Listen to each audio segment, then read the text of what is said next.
أعوذ بالله من الشيطان الرجيم. بسم الله الرحمن الرحيم. سورة أنزلناها وفرضناها وأنزلنا فيها آيات بينات لعلكم تذكرون. الزانية والزاني فاجلدوا كل واحد منهما 100 جلدة ولا تأخذكم بهما رأفة في دين الله إن كنتم تؤمنون بالله واليوم الآخر وليشهد عذابهما طائفة من المؤمنين. الزاني لا ينكح إلا زانية أو مشركا والزانية لا ينكحها إلا زان أو مشرك وحرم ذلك على المؤمنين. صدق الله المولانا العظيم.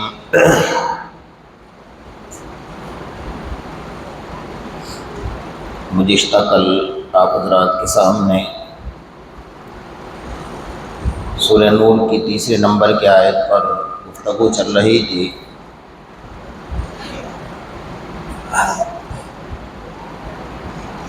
اور یہ عرض کیا گیا تھا کہ انسان نکاح کے وقت میں جن عورتوں کا انتخاب کرتا ہے، جن عورتوں کو پسند کرتا ہے، آج کے دور میں سب سے زیادہ جو پسند مسئلہ ہے وہ ہے خوبصورتی کا اور ظاہری حسن و جمال کا. جو ایک امتحان ہے، ابتلا ہے، آزمائش ہے، اور اللہ کے نزدیک ظاہری حسن و جمال کی کوئی قیمت نہیں ہے، جبکہ اس کی سیرت کی بہت زیادہ قیمت ہے. اگر تولا جائے تو حسن کی کسوٹی پر نہیں بلکہ سیرت کی کسوٹی پر تولا جائے.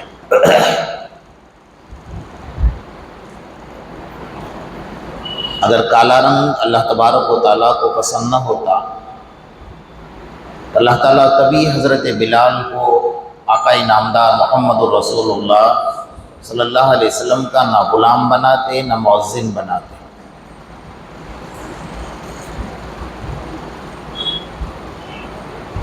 نیک عورتیں اور حسن سیرت والی عورتوں کے اندر اللہ تعالیٰ نے بے شمار صلاحیتیں پوشیدہ رکھی ہیں. کروڑوں مثالیں ہیں کہ ان عورتوں نے وہ کارنامے انجام دیے کہ قیامت تک لوگ یاد کرتے رہے. حضرت زبیدہ جو ہارون رشید کی بیوی اور ملکہ ہے اپنے دور کی، لیکن اس نے اپنا اصول بنایا تھا کہ اس کے محل کے اندر 300 عورتیں مستقل اللہ کا قرآن پڑھا کرتی. جب وہ 300 عورتوں کا ایک قرآن الگ پورا ہو جاتا تھا تو ان کے محل سے باہر نکلنے سے پہلے دوسری 300 عورتیں کھڑی رہیں.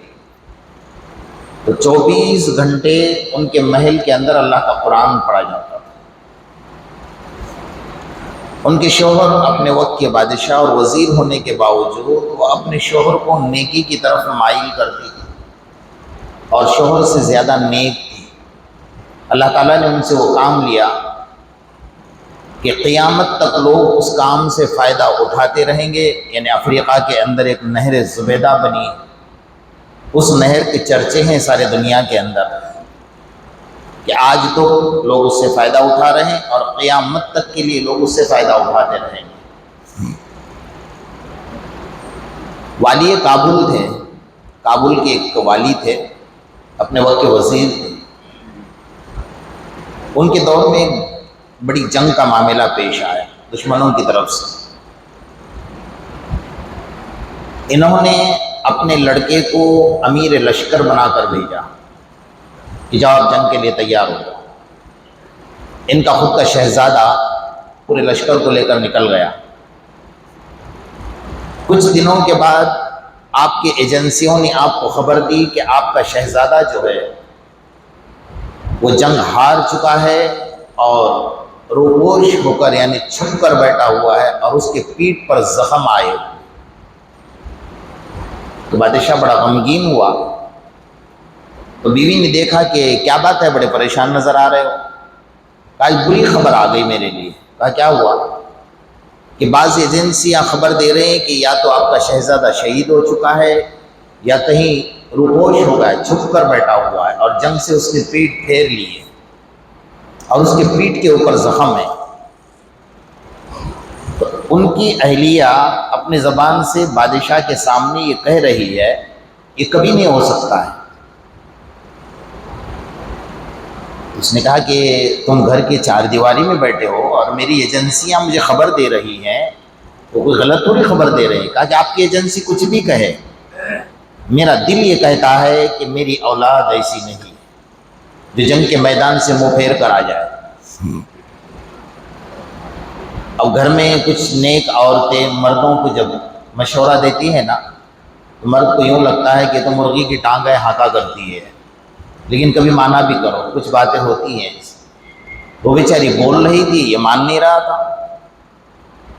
تو کچھ وقت گزرا، ایجنسیوں نے خبر دی کہ آپ کے جو شہزادے تھے وہ جنگ فتح کر چکے ہیں اور الحمدللہ صحیح سلامت گھر آ رہے ہیں، کامیاب ہو گئے۔ تو انہوں نے اپنی بیوی سے تذکرہ کیا، کہا کہ میری ایجنسیوں نے پہلے یہ خبر دی، بعد میں یہ خبر دی، اور تمہیں گھر بیٹھے یہ کیسے پتہ چلا؟ تو نے کہا میرا اور میرے اللہ کا معاملہ ہے، میرے اور میرے اللہ کے درمیان میں راز۔ کہا وہ کیا راز ہے؟ کہا راز یہ ہے میں نے آج تک کسی کو نہیں بتایا تھا، لیکن آپ میرے شوہر ہو اور آپ نے پوچھا ہے تو میں بتاتی ہوں۔ کہا جب یہ بچہ میرے پیٹ کے اندر تھا نا، میں نے کبھی بھی حرام کا لقمہ اپنے پیٹ میں نہیں ڈالا ہے، اور جب میں نے بچے کو جنم دیا اس کے بعد کبھی بھی میں نے بغیر وضو کے اس بچے کو دودھ نہیں پلایا۔ تو میرے اللہ کی ذات پر مجھے یقین ہے کہ جس ماں نے اپنے بچے کو بغیر وضو کے دودھ نہیں پلایا وہ بچہ کبھی ہار نہیں سکتا ہے، وہ جیت کر ہی آئے گا۔ یہ عورتوں کا ایک جذبہ ہے، جب عورت کے اندر بے شمار صلاحیتیں پیدا ہوتی ہیں، اس کی زندگی میں دین داخل ہوتا ہے تو خاندان خاندان اور قبیلے کو لے کر چلتی ہے۔ ان کی دعاؤں میں اللہ نے وہ تاثیر رکھی ہے نا، آپ سن کر دنگ رہ جاؤ گے کہ آقا انعامدار محمد رسول اللہ صلی اللہ علیہ وسلم کے زمانے میں آپ مسجد نبوی میں تشریف فرما دیں، ایک عورت اپنے چھوٹے سے بچے کو گود میں لے کر آئی۔ بخاری شریف کے اندر یہ واقعہ لکھا ہوا ہے، ایک عورت اپنے گود میں بچے کو لے کر آئی اور صحابی کو کہا کہ جاؤ، میں ایک یہودی عورت ہوں اور میں اپنے چھوٹے بچے کو لے کر یہاں آئی ہوں، میں نے اسلام کے بارے میں سنا ہے، میں نے محمد الرسول اللہ صلی اللہ علیہ وسلم کے بارے میں سنا ہے، مجھے آپ سے ملنا ہے اور مجھے اسلام قبول کرنا ہے۔ اللہ کے رسول صلی اللہ علیہ وسلم نے انہیں بلایا، انہیں کلمہ پڑھایا، پہلے حالات سارے پوچھے تو کہا یا رسول اللہ صلی اللہ علیہ وسلم میں پورا خاندان، میرا قبیلہ، میرا شوہر سب کچھ چھوڑ کر اس چھوٹے سے بچے کو لے کر آپ کے دربار میں آیا۔ اللہ کے رسول صلی اللہ علیہ وسلم نے انہیں کلمہ پڑھایا، بچے کو اپنے گھر کا مہمان بنایا، عورت کو اپنے گھر کی عورتوں کا مہمان بنایا، بچے کو اپنے پاس رکھا۔ وہ بچہ کچھ دنوں کے بعد اس کو کچھ بیماری لگ گئی اور یہ بغل کے اندر چھوٹا سا ایک پھوڑا ہو گیا، اس پھوڑے کی وجہ سے وہ بچہ اس کو برداشت نہ کر پایا اور انتقال کر گیا۔ اس کو غسل دیا گیا، کفن پہنایا گیا۔ آقا انعامدار محمد رسول اللہ صلی اللہ علیہ وسلم نے صحابہ سے فرمایا بھائی اس کے ماں کو اطلاع دے دو کہ بچے کا انتقال ہو چکا ہے، ایک مرتبہ وہ اپنے بچے کا دیدار کر لے، پھر ہم اس کی نماز جنازہ پڑھ کر اس کو اللہ کے حوالے کر دیتے۔ آپ سمجھ سکتے ہیں نا ایک ماں کا دل کیا ہوگا کہ اپنے سارے خاندان کو، سارے قبیلے کو چھوڑ کر آئی ہے اور اسلام قبول کرنے کے لیے آئی اور قبول کر لیا۔ اللہ کے رسول صلی اللہ علیہ وسلم نے جیسے اطلاع دی تو ماں نے یہ کہا کہ جاؤ آپ صلی اللہ علیہ وسلم سے اتنا کہو کہ ابھی نماز جنازہ نہ پڑھائے جب تک کہ میں وہاں نہ آؤں اور میں کچھ اللہ سے بات چیت کر لوں۔ ابھی مسلمان ہوئی ہے نا، ہمارے جیسے خاندانی مسلمان تو نہیں تھے۔ اللہ کے رسول صلی اللہ علیہ وسلم نے دیکھا صحابہ کرام بیٹھے تھے، چھوٹے سے بچے کو جبکہ آقا نے تصدیق فرمائی ہے کہ انتقال کر چکا ہے، غسل دیا گیا، کفن پہنایا گیا ہے، اس ماں نے بچے کو لٹایا اور وہاں پر اللہ کے سامنے سجدہ ریز ہو گئے اور رو رو کر اللہ سے دعائیں کر رہے کہ الہ العالمین ایسے 100 بچے تیرے لیے قربان ہیں، لیکن اللہ میں آئی تھی اسلام قبول کرنے کے لیے اور میں نے میرے دل سے اسلام قبول کیا ہے، میں نے میرا خاندان، قبیلہ، وطن سب کچھ چھوڑ دیا ہے اسلام کے لیے، اللہ میرا کچھ نہیں جائے گا، بدنام اگر ہوگا تو اسلام بدنام ہوگا۔ کہ دیکھو یہ چھوٹے سے بچے کو لے کر گئی، اللہ نے اس کے بچے کی لاج بھی نہیں رکھی ہے، میرے پیٹ کے اندر ایک ناپاک قطرے سے تو نے اتنا خوبصورت بچہ بنایا تھا، اب تو تجھے کچھ نہیں کرنا ہے، صرف دوبارہ اس کے اندر روح کو واپس ڈال دینا، یہ میری درخواست اللہ قبول فرما دے۔ میرے آقا بدنام ہوں گے، ساری یہودیت انگلیاں اٹھائے گی، میرا خاندان انگلیاں اٹھائے گا۔ وہ دعائیں کر رہی تھی، رو رہی تھی، گڑ گڑا رہی تھی، عاجزی کر رہی تھی اللہ تبارک و تعالیٰ سے۔ اتنے میں آقا دیکھ رہے تھے کہ ماں کتنی دعائیں کر رہی ہے، اتنی دعا کر رہی تھی، اللہ تبارک و تعالیٰ نے کیا کرشمہ ظاہر فرمایا کہ دیکھتے دیکھتے بچے نے آنکھ کھولی اور اٹھ کر بیٹھ گیا۔ اللہ کے رسول حیران تھے، ایک نبی کے سامنے بیٹھ کر ماں اللہ سے یہ دعا کر کے مرے ہوئے مردے بچے کو زندہ کرنے کی طاقت رکھتی ہے، اگر اس کے اندر دین پیدا ہو جائے، اس کے اندر دین کی صلاحیت پیدا ہو جائے تو اللہ تبارک و تعالیٰ نے اس کی دعاؤں میں یہ صلاحیتیں رکھی ہوئی ہیں، یا اللہ یہ طاقت رکھی ہوئی ہے، قدرت رکھی ہوئی ہے۔ میرے دوستو، جب نکاح کا وقت آئے اپنے اولاد کا تو ایسے رشتوں کا انتخاب کرے کہ جو دیندار گھرانہ ہو۔ اگر بے دین لڑکی ہمارے گھر میں آئی ہے، ہماری ذمہ داری ہے اس کو دین سکھانے کی، اس کو قرآن سکھانے کی، اس کو علم سکھانے کی، اس کو اولاد کی تربیت کا طریقہ سکھانا، اس کو قرآن پڑھانا اور اس کو یہ سمجھانا کہ تمہیں آگے چل کر دین پر کیسے عمل کرنا ہے۔ توحید سب سے بڑی چیز ہے آج کے دور میں عورتوں کے لیے۔ 1 منٹ میں عورت شرک کر لیتی ہے، 1 منٹ میں اللہ کے عقیدے سے گھوم جاتی ہے، یہ ساری ذمہ داری مردوں کی بنتی ہے۔ تو بہرحال ظاہری حسن و جمال جو ہے یہ ناپائیدار چیز ہے، بہت ممکن ہے رات میں خوبصورت اور حسن و جمال والی عورت سو گئی، صبح میں اس کی آنکھیں چلی گئی، آپ کیا کرو گے؟ کچھ بھی نہیں کر سکتے ہیں نا۔ تو اس لیے اللہ کے رسول صلی اللہ علیہ وسلم کے زمانے کے ایک صحابی ہیں، حضرت بلال سے بھی زیادہ کالے کلوٹے تھے، حضرت بلال سے بھی زیادہ، ان کا نام ہی پڑ گیا تھا اسود، یعنی ان کا نام تھا سعد، تو انہیں کہا جاتا تھا سعد اسود، اتنے کالے کلوٹے، جہاں رشتہ لے کر جائے بھائی اتنا کالا کلوٹا کون رشتہ دے گا۔ ایک دن اللہ کے رسول صلی اللہ علیہ وسلم کے دربار میں چلے گئے اور جا کر کہا کہ یا رسول اللہ صلی اللہ علیہ وسلم مجھے یہ بتائے کہ میرا یہ کالا پن کیا مجھے جنت میں جانے سے روکے گا؟ تو اللہ کے رسول نے فرمایا ایسا سوال کیوں کر رہے ہو؟ فرمایا یا رسول اللہ اس لیے کر رہا ہوں کہ تنگ آ گیا ہوں، کوئی رشتہ ہی نہیں دیتا ہے، جہاں جاتے کہتے کالا ہے، بہت کالا ہے، کون لڑکی دے گا بھائی؟ تو اللہ کے رسول صلی اللہ علیہ وسلم جاؤ، فرمایا مدینہ میں ایک انصار کی لڑکی ہے، انصاری گھرانہ ہے اور پڑھا لکھا گھرانہ، دیندار گھرانہ ہے، ویسے سارے صحابہ دیندار تھے لیکن اللہ کے رسول نے تعریف فرمائی، اس گھر میں جاؤ اور میری طرف سے سلام عرض کر کے پیغام دے دینا کہ ان کے لڑکی کے ساتھ آپ کا نکاح کرایا جائے۔ یا اللہ کے رسول آپ میری مذاق کر رہے ہو؟ کہا کیوں، کیا ہوا؟ کہا نہیں مجھے نہیں دیں گے وہ لڑکی۔ کہا جاؤ میرا نام لے لینا۔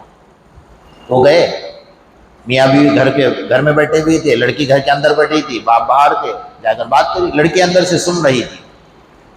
انہوں نے جا کر سلام عرض کیا، اللہ کے رسول نے سلام عرض کیا اور آپ کے لڑکی کے لیے رشتہ لے کر آیا ہوں، میں خود نکاح کرنا چاہتا ہوں۔ آج کا گدھا جائے گا، میں دلہا نہیں کہتا ہوں، کیا کہتا ہوں؟ ہے ہی ایسا، حقیقت میں ہے۔ اگر وہ دلہا ہو نا صحیح معنی میں، سارے شریعت کے خلاف جتنے کام ہوتے ہیں نا وہ باپ کو بھی روک دے، ماں کو بھی روک دے، کیونکہ اسی کی بادشاہی چلتی ہے اس دن، اور کسی کی چلتی ہے؟ وہ نکاح پڑھانے والے قاضی کو انتظار کرواتا ہے، اس کے نکاح میں جتنے لوگ آ رہے ہیں سب کو انتظار کرواتا ہے، کیونکہ اس کی حکومت چل رہی ہے، اس کو پتہ ہے کہ ابھی تھوڑے سا وقت ہے میرے پاس سب کو جھکانے کا۔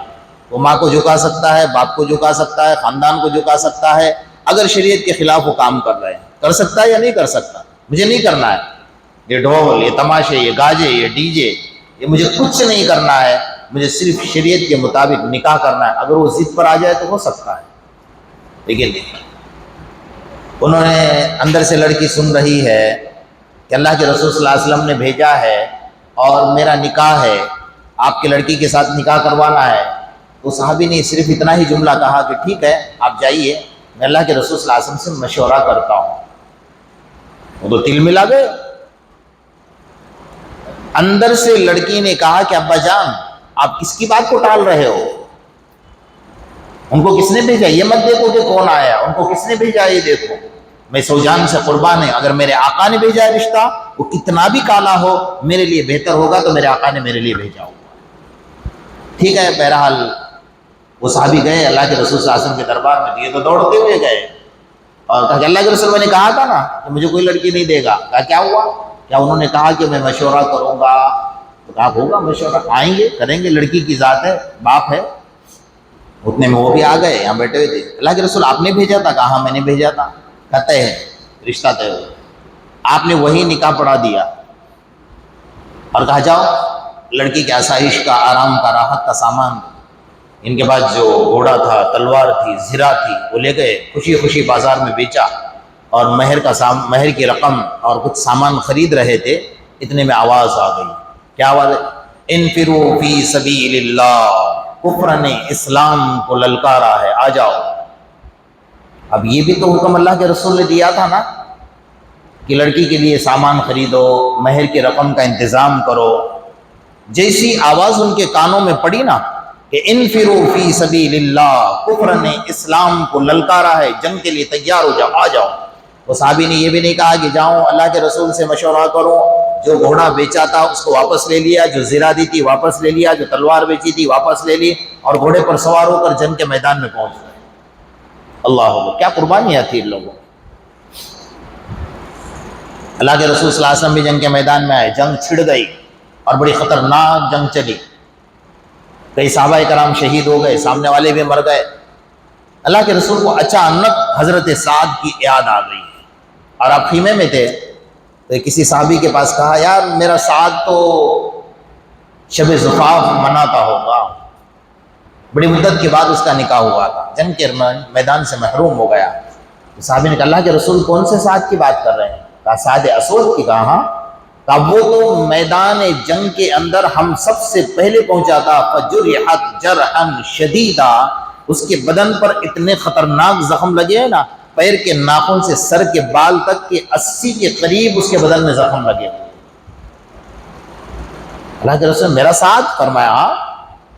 کہا اس کو اٹھا کر میرے پاس لے گئے۔ اس صحابی نے ایک دعا کی تھی، اللہ نے بس اس کے لیے روکا تھا، روح نکال۔ انہوں نے یہ دعا کی تھی، اللہ ہمیں بھی ایسی دعا کی توفیق عطا فرمائے۔